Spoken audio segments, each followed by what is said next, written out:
Fascinating what's happening there. For more perspective on the Summer Davos, I'm joined live from Dalian from Sebastian Buckup. He's the head of programming for the World Economic Forum. The Leadership 4.0, how does that differ from years past, would you say?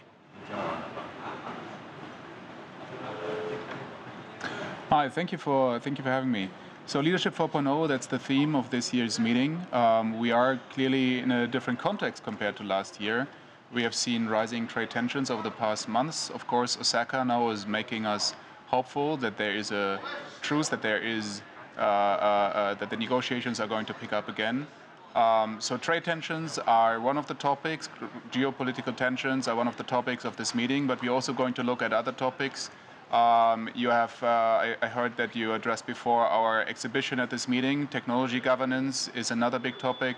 The third topic that we are going to discuss, particularly today quite extensively, is the impact of climate change, pollution, and biodiversity loss. So we are going to look at both the economy, but also the environment and big technology topics. I was just in a forum a couple of weeks ago where one of the speakers said, you know, trade used to be so boring and now it's Trump against the world. Talk to me about what global risks for the global economy are out there. What kind of discussions do you think are going to be had?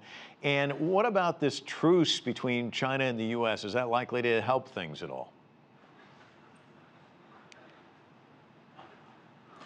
Well, I think it's as hard for me as for everyone else to predict these days how these negotiations are going to go. And that in itself is a problem. A growing uncertainty is a problem no matter where negotiations go.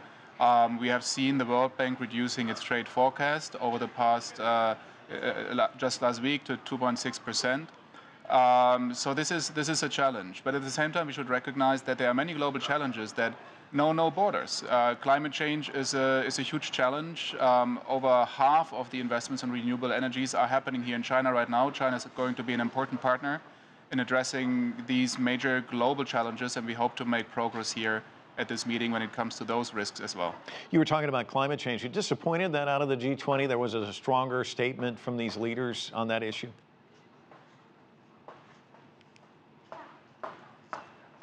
Well, climate change is an issue that the World Economic Forum has been working on for quite some time with the G20, with our business community in particular.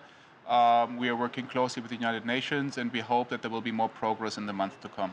Talk to me about the public and private sector coming together and kind of addressing some of the issues out there right now. How might that work moving forward, do you think?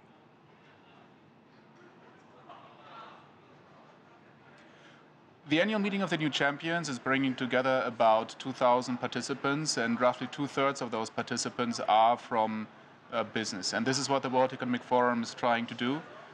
If there's one thing that is needed in this global context, it is building trust between stakeholders. So all of the conversations that we're having here are multi-stakeholder conversations. We're really bringing together the public sector, government, and business, but we're also trying to bring in as much as we can academia, because their view, particularly when it comes to topics such as climate change, is absolutely critical as well.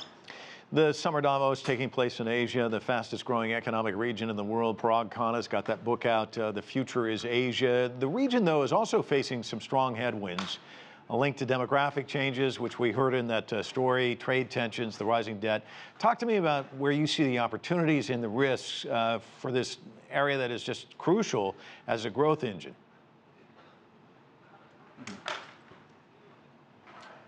Well, I mean, particularly being here in China and Asia more broadly, but focusing on China, China is a leader in many of the technologies that are going to define economic growth and are actually beyond economic growth, are going to impact societies going forward. So I'm just thinking about the Internet of Things, or the Internet of Industrial Things, artificial intelligence, robotics. So these are all areas where China is really taking the lead.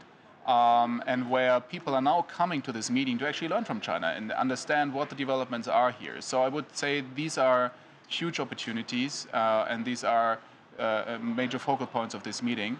As you mentioned, of course, there are challenges. There are challenges around trade. There are challenges around, for China, moving from an investment-focused growth model to a consumption-driven growth model. This is something that is on its way. And of course, demographic headwinds, an aging society. These are challenges that need to be addressed on the other side. Sebastian, thanks so much for your time. Really appreciate it.